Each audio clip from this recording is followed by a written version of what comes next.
বর্তমান যে পরিবেশ পরিস্থিতি, ছাত্র জনতার যে বিপ্লব, সেই কথার বিশ্লেষণ করতে হলে আমাদের ইতিহাসের পিছনের যে ইতিহাস সেখানে ফিরে যেতে হবে। আমাদের বিগত 15 বছরের প্রতিবাদ, অত্যাচার, নির্যাতন, আওয়ামী লীগ সরকারের তার বিরুদ্ধে এই যে ছাত্র জনতা দীর্ঘ 15 বছর তারা সংগ্রাম করে এসেছিল, তার চূড়ান্ত পর্যায়ে বৈষম্য বিরোধী ছাত্রেরা তারা রাজপথে নেমে এসেছিল।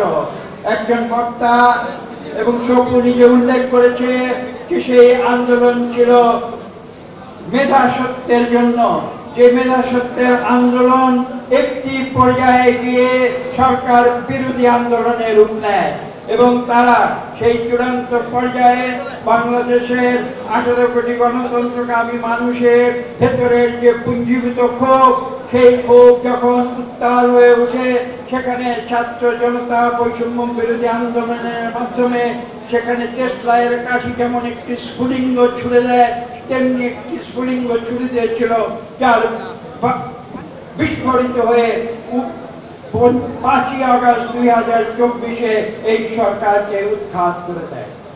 এই সত্য আমাদের মনে রাখতে হবে এবং সেই প্রক্রিয়ায় আপনারা জানেন যে বিশেষ করে 19শে জুলাই থেকে শুরু হয়ে 5ই আগস্ট পর্যন্ত এই সরকার তারা মরিয়া হয়ে গিয়েছিল এবং মরিয়া হয়ে তারা শিশু থেকে শুরু করে তরুণ, যুবক, বৃদ্ধ, শ্রমিক কাউকে বাদ দেয়নি। তারা সবাইকে নির্মমভাবে গুলি করে হত্যা করেছে, এমনকি হেলিকপ্টার থেকে বৃষ্টির মতো করে চলেছে। আজকে আমরা সেই কথা স্মরণ করছি 1 বছর পরে, এবং এই দীর্ঘ 1 বছর একটি অন্তর্বর্তীকালীন সরকার তারা এখানে এই দেশকে গণতন্ত্রে রূপান্তরের জন্য কাজ করে গিয়েছে। আমরা প্রথম দিন বলেছিলাম যে এই অন্তর্বর্তীকালীন সরকারকে বিএনপি একটি যৌক্তিক সময় দেবে, আমরা তাদের সহযোগিতা করব যাতে এই দেশের মানুষ গণতন্ত্রে রূপান্তরিত হয় এবং একটি সুষ্ঠু নিরপেক্ষ নির্বাচনের মাধ্যমে একটি গণতান্ত্রিক সরকার এদেশে গঠিত হয়। আমরা আমাদের কথা রেখেছি।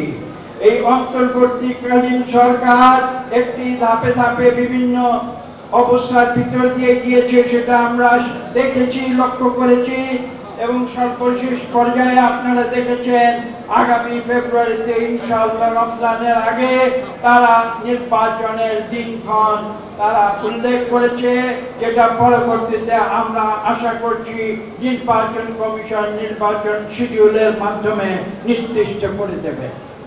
এবং আমরা বিশ্বাস করি বাংলাদেশের মানুষ, এখানে ইতিহাস আমি ঢাকা কলেজের বলেছি, তার সঙ্গে আরেকটি ইতিহাস আমি যোগ করব, সেটা হচ্ছে যে এই বাংলাদেশের মানুষ কোনোদিন কারো আধিপত্য অন্যায় স্বীকার করে নাই। পরম শক্তিশালী মুঘল সম্রাটরা বাংলাদেশকে অধীনস্থ করতে পারে নাই, এবং বারবার এবং পাকিস্তানি স্বৈরাচারী সরকারও কিন্তু বাংলাদেশকে অধীনস্থ করতে পারে নাই।